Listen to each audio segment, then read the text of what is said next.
आइए दोस्तों एग्ज़ाम की तैयारी करें हमारे साथ। आज की वीडियो में हम क्लास 8 हिंदी वसंत में भगवान के डाके इस कविता के सारे क्वेश्चन आंसर समझेंगे। भले आप इस कविता को पढ़ पाए हो या ना समझ पाए हो, लेकिन इस वीडियो के बाद आपको पूरा चैप्टर भी समझ में आएगा और आप हर एक क्वेश्चन को एग्ज़ाम में लिख पाओगे। आगे बढ़ूँ उससे पहले वीडियो को लाइक और अपने दोस्तों को शेयर कीजिएगा, क्योंकि आपका लाइक, आपका प्यार हमें मोटिवेट करता है और अच्छे अच्छे वीडियोज़ आपके लिए लेकर के आएंगे। चैनल को सब्सक्राइब कीजिएगा ताकि हर एक एजुकेशनल अपडेट आपको लगातार मिलती रहेगी और आप किसी भी अपडेट से मिस ना हो सके। जल्दी से हम पहला सवाल देखते हैं। इस चैप्टर में, इस कविता में पक्षी और बादल को भगवान के डाकिए कहा है। ठीक है, सवाल यही है कि कवि ने पक्षी और बादल को भगवान के डाकिए क्यों बताया है। भाई डाकिए का मतलब था पोस्टमैन। अब पक्षी कैसे पोस्टमैन बनेगा, बादल कैसे पोस्टमैन बनेगा, स्पष्ट कीजिए। ठीक है, मैं आंसर तो दूंगा, लेकिन उससे पहले मैं छोटा सा आपको पीछे ले चलूँगा। बैकग्राउंड में एक गाना आपने सुना होगा कि कबूतर जा जा जा कबूतर जा, पहले प्यार की पहली चिट्ठी साजन को दिया। यानी कि जो अपना मैसेंजर है, जो पोस्टमैन है, वो किसको बनाया, कबूतर को बनाया। कबूतर एक पक्षी है। इसी तरह से कालिदास की एक किताब है जिसका नाम है मेघदूत, जिसमें मेघ यानी कि बादल को दूत बना करके भेजा है, संदेशवाहक, पोस्टमैन बना करके भेजा है कि मेरी कहानी मेरी प्रियतमा यानी कि मेरी हीरोइन को बता के आ जा। तो पक्षी को डाकिया बनाया, बादल को डाकिया बनाया और इन पर कोई बस भी नहीं चलता, ये कहीं भी आ जा सकते हैं। ठीक है, आइए देखते हैं आंसर क्या लिखेंगे। कवि ने पक्षी और बादल को भगवान के डाके इसलिए कहा है क्योंकि जिस प्रकार डाके संदेश लाने का काम करते हैं, मैसेज देते हैं और लेते हैं, उसी प्रकार पक्षी और बादल भी भगवान का संदेश हम तक पहुंचाते हैं। जो भगवान संदेश देते हैं हमें, कई बार बादल, बारिश हो रही है, कई बार बिजली कड़कना, तो ये इन बादल को, पक्षियों को पता लग जाता है ना। उनके लाए संदेश को हम भले ना समझ पाए हों, लेकिन उनकी लाई चिट्ठियों को कौन, पेड़ पौधे, पहाड़, पानी, झरने, तालाब, ये सारे पढ़ पाते हैं। जिस तरह पक्षी और बादल एक देश से दूसरे देश में बिना भेदभाव के चला जाता है, उसी प्रकार डाकिया भी भाई एक गांव में दूसरे गांव, दूसरे से तीसरे गांव जाता है और कोई रोक टोक नहीं है, हर गांव में मैसेज पहुंचाता है। ठीक है, तो उसी तरह हमें भी अपना आचरण रखना चाहिए और किसी के साथ कोई द्वेष भावना या दुश्मनी नहीं होनी चाहिए। अगला सवाल है, पक्षी और बादल द्वारा लाई गई चिट्ठियों को कौन कौन पढ़ पाते हैं, सोच कर लिखिए। तो इसका आंसर ऊपर हमने दे दिया है। इनकी जो लाई चिट्ठियाँ हैं वो पक्षी और बादल की लाई चिट्ठियाँ पेड़ पढ़ पाता है, पानी पढ़ पाता है, पहाड़ पढ़ पाते हैं, नदी, झरने, तालाब पढ़ पाते हैं, जो प्रकृति से जुड़े हुए हैं। ठीक है, तो ये सिंपल सा आंसर है और कई बार आंसर एग्जाम में आ भी जाता है। अगला सवाल है, भाव स्पष्ट कीजिए। किन पंक्तियों का भाव है, किन पंक्तियों में इस भाव को रखा गया है कि पक्षी और बादल प्रेम, सद्भाव और एकता का संदेश एक देश से दूसरे देश को भेजते हैं। तो वो कौन सी पंक्तियां हैं, और कई बार इस टाइप के सवाल आ जाते हैं कि किन पंक्तियों में कवि ने ऐसा कहा है, या कुछ पंक्तियां दे दी जाएंगी कि इन पंक्तियों में कवि ने क्या कहा है। आइए आंसर जाने उससे पहले आप अगर हमसे व्हाट्सएप या इंस्टाग्राम से जुड़ना चाहते हैं तो भाई इंस्टाग्राम पे फॉलो कर लीजिएगा। मेरा व्हाट्सएप चैनल इसी वीडियो की डिस्क्रिप्शन में है। साथ में आप एसएससी की तैयारी करना चाह रहे हो तो एसएससी के लिए भी मैंने वीडियोज़ बनाई है, जिसमें जो पिछले साल के बच्चों ने क्वालिफाई किया, उन्हें क्या पढ़ा है, कहाँ से पढ़ा है, कितना पढ़ा है, उनका पूरा एक्सपीरियंस मैंने वीडियो में डाला है। आप जा कर के देखें। नहीं मिलता है तो आप मुझसे व्हाट्सएप इंस्टाग्राम से भी संपर्क कर सकते हैं और सारे नंबर आईडी मैंने वीडियो की डिस्क्रिप्शन में डाले हैं। अब कौन सी पंक्तियों में क्या कहा है कि पक्षी और बादल प्रेम सद्भाव का संदेश एक दूसरे देश में भेजते हैं और हमारे पास लाते हैं। तो इन पंक्तियों में कि पक्षी और बादल भगवान के डाकिए हैं जो एक महादेश से दूसरे महादेश को जाते हैं। हम तो नहीं समझ पाते, लेकिन इनकी लाई चिट्ठियाँ पेड़ पौधे, पहाड़ बाँचते हैं। ठीक है, तो ये बिना रोक टोक के एक जगह से दूसरी जगह चले जाते हैं। अगला भी आपको भाव स्पष्ट है। प्रकृति देश देश में भेदभाव नहीं रखती। भाई प्रकृति यानी कि बारिश सब जगह एक जैसी होती है, हवा सब जगह एक जैसी होती है, नदी हर राज्य हर देश में बहती है, कोई भेदभाव नहीं। एक देश से उठा बादल दूसरे देश में बरस पड़ता है। भाई हमारे देश का बादल, मतलब हालांकि देश तो किसी का नहीं होता, लेकिन हमारी नदी से पानी ले जाएगा और दूसरे देश में बरस जाएगा। भाई बादल है, कहीं भी आ जा सकता है, पूरे ब्रह्मांड में इसके लिए कोई रोक टोक नहीं है। तो ये है किन पंक्तियों में, एक देश का भाप दूसरे देश में पानी बनकर गिरता है, ये भाव इन पंक्तियों में कहा गया है।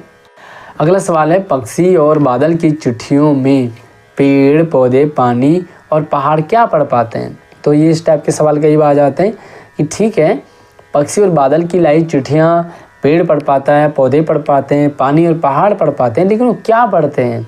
आखिर क्या लिखा होता है उन चिट्ठियों में और किसकी चिट्ठियाँ होती है? सॉल्यूशन देखिए कि कवि का कहना है कि पक्षी और बादल भगवान के डाकिए। जिस प्रकार डाकिए संदेश लाने का काम करते हैं, उसी प्रकार ये पक्षी और बादल भी भगवान का संदेश लाने का काम करते हैं। पक्षी और बादल की चिट्ठियों में पेड़ पौधे पानी और पहाड़ भगवान के भेजे एकता और सद्भावना के संदेश को पढ़ पाते हैं। इस पर अमल करते नदियाँ समान भाव से सभी लोगों में अपने पानी को बांटती हैं। भाई पानी ऐसा तो है नहीं कि कोई भेदभाव करती हो।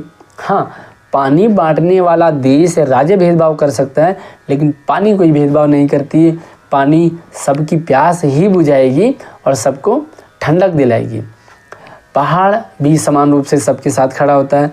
पेड़ पौधे समान रूप से अपने फल फूल सुगंध सबको बांटते, कोई भेदभाव नहीं करते।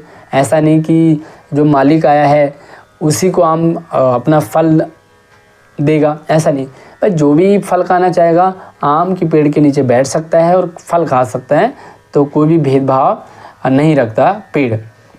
एक देश की धरती दूसरे देश को सुगंध भेजती है। इस कथन का क्या मतलब है? एक देश से सुगंध लिया, दूसरे देश को भेज दिया। समभाव, समान भाव।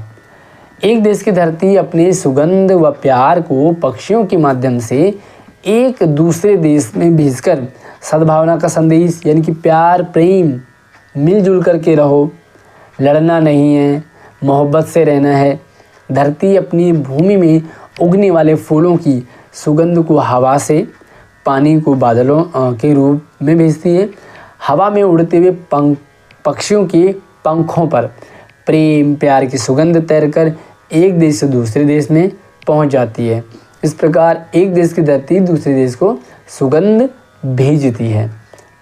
अगला सवाल, पक्षियों और बादल की चिट्ठियों के आदान प्रदान को आप किस दृष्टि से देखते हैं? भाई पक्षी और बादल ने जब चिट्ठियाँ लाएं तो भगवान के लाते हैं और हमें पहुंचाते हैं, तो इसका आदान प्रदान से आप कैसे देखते हो? पक्षी और बादल की चिट्ठियों के आदान प्रदान को हम प्रेम से देख सकते हैं, सौहार्दपूर्ण व्यवहार से देखते हैं, आपसी सद्भावना की दृष्टि से देख सकते हैं, या हमें यही संदेश देते हैं। भाई ऐसा नहीं कि कोई राजनीति वाला संदेश लेकर आए हो भगवान का, नहीं, प्यार है, मोहब्बत है, मिलजुल करके रहो। जैसे हम पर कोई पाबंदी नहीं है, हम स्वच्छंद होकर के काम करते हैं। पेड़ कहता है कि सबको फल दो, नदी कहती है सबको पानी दो, बराबर दो, कोई भेदभाव ना रखो। तो बस यही संदेश हमें भी देते हैं कि आप भी भेदभाव ना रखें और सबके साथ समान रूप से व्यवहार करें। और अगला है कि आज विश्व में कहीं भी संवाद भेजने और पाने का एक बड़ा माध्यम इंटरनेट है। इंटरनेट से आप अपनी बात कहीं भी और किसी भी जगह रख सकते हैं। मैं आप लोगों से जुड़ा हूँ, किसके माध्यम से? इंटरनेट के माध्यम से। आप मुझसे अपना मैसेज और इंस्टाग्राम पे मुझसे जुड़ोगे तो किससे? इंटरनेट के माध्यम से अपनी हर एक बात मुझ तक और मेरी बात आप तक पहुंच पाती है। पक्षी और बादल की चिट्ठियों में की तुलना इंटरनेट से करते हुए, भाई पक्षी और बादल और इंटरनेट, इन दोनों का आपस में एक थोड़ा सा कुछ समानता है, कुछ अंतर है। पक्षी और बादल प्रकृति के अनुसार काम करते हैं, किंतु इंटरनेट मनुष्य के अनुसार काम करता है। बादल का कार्य प्रकृति प्रेमी को प्रभावित करती है और इंटरनेट विज्ञान प्रेमी को प्रभावित करती है। पक्षी और बादल का कार्य धीमी गति से होता है, लेकिन इंटरनेट बड़ी फास्ट, बड़ी तेज़ गति से काम करता है। इंटरनेट एक व्यक्ति से दूसरे व्यक्ति तक पहुंचाने का सरल और तेज़ माध्यम है। इसके द्वारा हम किसी व्यक्तिगत रायों को जान सकते हैं, किंतु पक्षी और बादलों की जो चिट्ठियाँ हैं वो हमें भगवान का संदेश देते हैं। वे बिना भेदभाव के सारी दुनिया में प्रेम और एकता का संदेश देते हैं। हमें भी इंटरनेट के माध्यम से प्रेम, एकता और भाईचारे का संदेश आगे फैलाना चाहिए एक दूसरे में। इसी तरह से आपके पास सवाल आ सकता है कि भाई अनुच्छेद लिखने के लिए आ जाएगा कि हमारे जीवन में डाकिये की भूमिका क्या है, पोस्टमैन का क्या रोल है। तो 10 वाक्य लिख सकते हैं। भाई डाकिया बहुत काम करता है। आज तो मनी ऑर्डर आ गया, लेकिन एक टाइम था कि डाकिया ही लोगों के घरों के चूल्हे चलाता था। भाई मनी ऑर्डर आता था डाकिया के माध्यम से। तो इस तरह से आप 8-10 लाइन लिख सकते हैं। क्या रोल है, घर घर जाता है, सभी के घर में खुशियाँ लाता है, किसी की चिट्ठी लाता है, किसी के घर में मनी ऑर्डर लाता है, समाचार एक दूसरे का, मतलब कनेक्टिविटी होती थी पोस्टमैन के माध्यम से, चिट्ठियों के माध्यम से। आज भले इंटरनेट आ गया, लेकिन फिर भी हम देख सकते हैं कि चिट्ठियों का अपना ही एक अलग महत्व है। तो दोस्तों ये था आपके पास पक्षी और बादल भगवान के डाकिये। तो मुझे उम्मीद है कि आपको अच्छी लगी होगी, पूरा चैप्टर समझ में आया होगा। अगली वीडियो में हम यह सबसे कठिन समय नहीं इस कविता के क्वेश्चन आंसर डिस्कस करेंगे। बाकी और भी चैप्टर्स के मैंने वीडियो बना दिए जिसमें कि आप एग्ज़ाम की तैयारी कर सकते हो। सारे टॉपिक्स के सारे लिंक आईडी वीडियो के डिस्क्रिप्शन में आप जा कर के अपनी मनपसंद जो भी टॉपिक चैप्टर समझना हो उसको समझ सकते हैं। अगली वीडियो में मिलते हैं, तब तक आप अपना ख्याल रखिए। जय हिंद।